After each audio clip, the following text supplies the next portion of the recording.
Siin messil on küll väga tore, aga siin ringi käies tuleb tahtmatult janu ja selleks pakutakse siin samas teehalli sissekäigu juures Devini mineraalvette. Ma loen, et see on esimene aluseline vesi Eestis. No mida see tähendab? Selle juurde, mis ta tähendab, kohe jõuame, aga see vastab tõele, et janu siin tuleb. Ja janu tuleb sellepärast, et inimene on 70% vesi. Ja väga palju on siin messil seda välist ilu, et mida saab peale määrida ja külge riputada ja selga panna. Aga see sisemine ilu tegelikult ikkagi tuleb väga palju veest. Ja see vesi siin on teistsugune, sellepärast, et ta on aluseline. Et aastat 50-100 tagasi see poleks üldse olnud teema.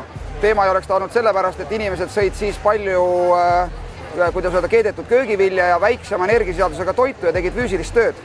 Ja kõik see, mis söödi, see tarbiti ka ära. Täna on olukord oluliselt muutunud, et inimesed söövad väga energiarikast toitu, liiguvad palju vähem õues.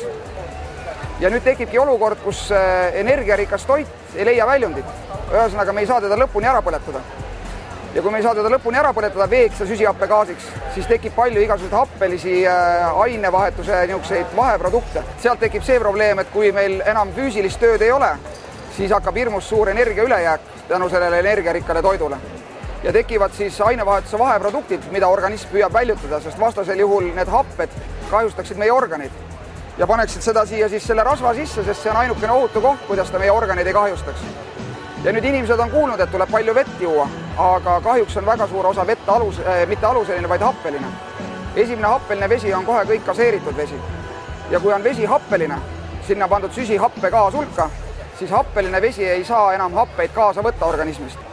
Et aluseline vesi, mis meil siin on nüüd siis looduslik mineraalvesi, 44 kraadisena tuleb läbi kivimite välja, ta võtab teistsugused mineraalid kaasa ja tänu sellele suudab neutraliseerida neid happelisi jääkaineid, viia neid organismist välja.